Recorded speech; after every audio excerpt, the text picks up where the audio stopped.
Welcome to part two of my interview with Dr. Max Wintermark, who is the new editor-in-chief for the AJNR.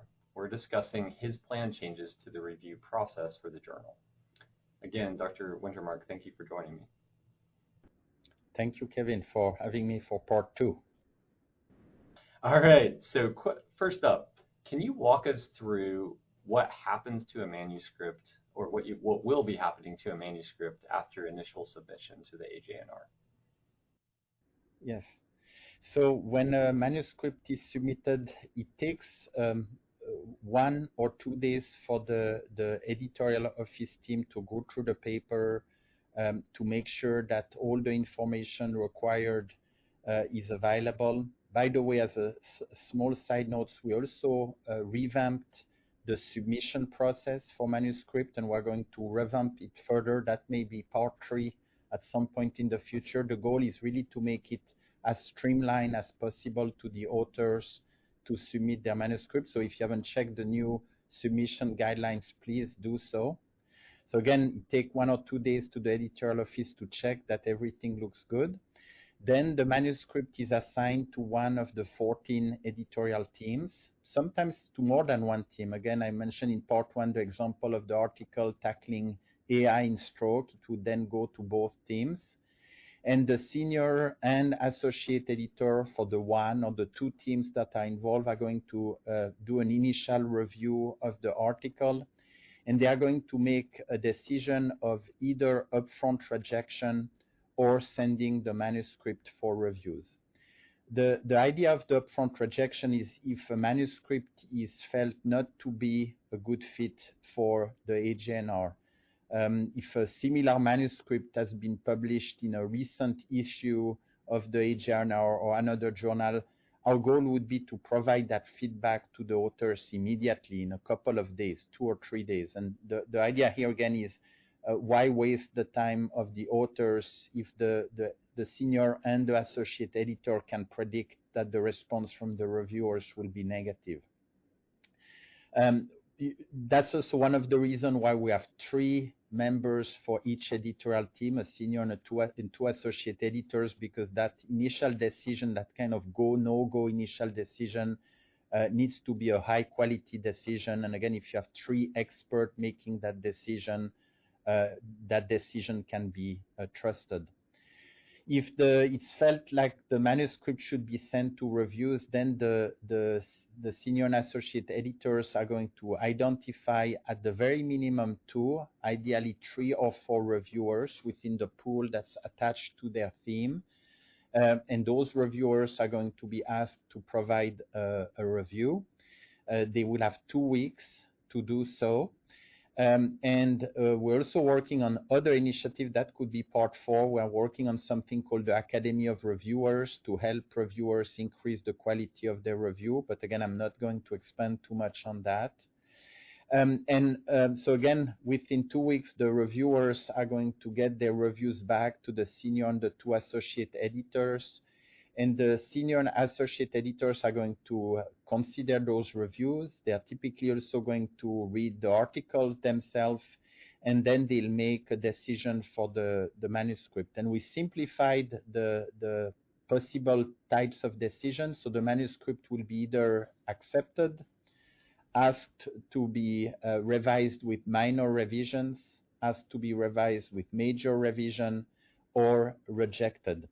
And the senior and the associate editor will give clear explanation either for the reasons why the manuscript is rejected, or they would also give some very clear instruction to the authors in terms of how to address the reviewer's comments. So that's the process of a manuscript from submission to the first decision letter.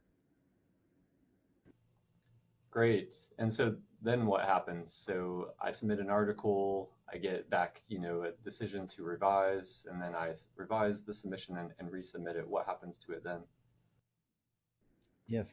So that's another modification that we made. When the manuscript, the revised manuscript comes back, we will not send it back out to the reviewers. What I've asked the senior and the associate editors is to give all the feedback that they want to give to the authors the first time around.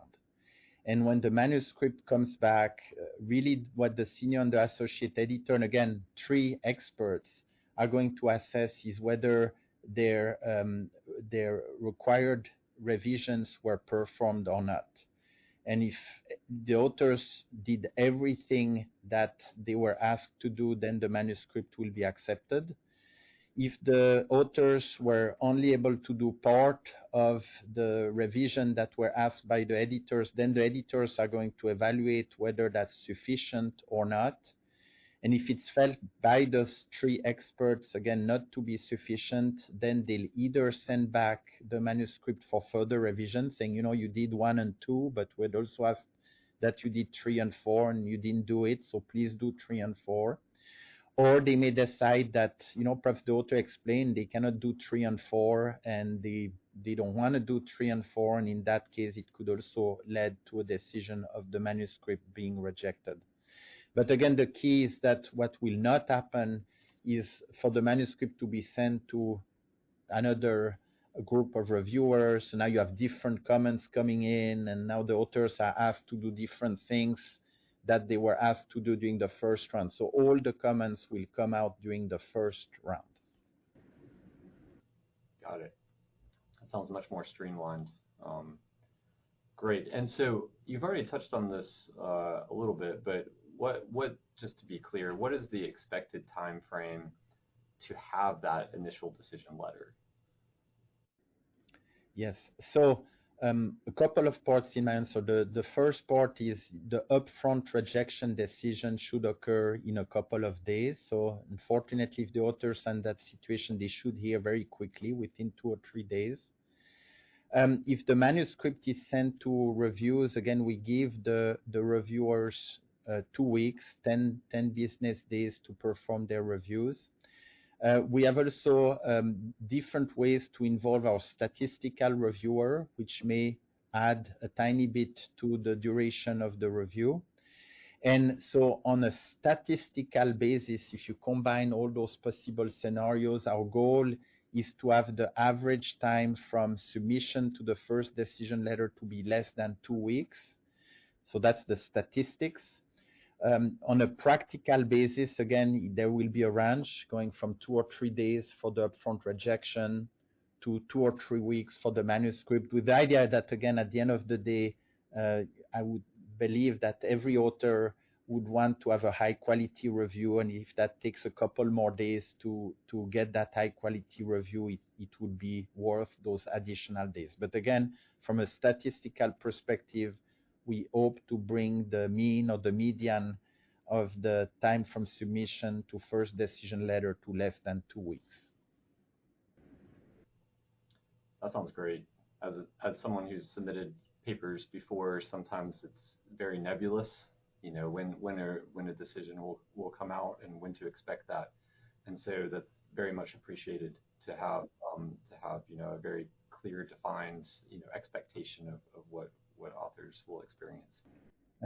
And again, Kevin, we'll do our best, and that's why that's what the expanded editorial board will allow us to do.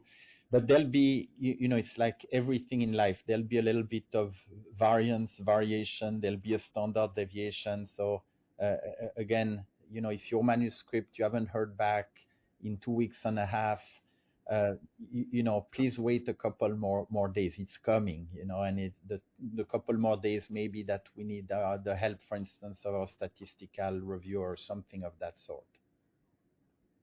Of course, no, very, very much understood. So one final question for you. With this proposed system, how common will upfront rejection versus acceptance be, and is there a possibility to appeal a decision if the authors don't agree with it? Yep. So the senior and associate editor asked me the same thing, asked me if I had a quota, if they had to, adjust their thinking to, to make this upfront rejection versus send to review decision. And I told them we don't have any quota. We just want to publish the best possible article articles in the AJNR, so we really are not going to use any kind of quota. It will be all based on the quality of the manuscript.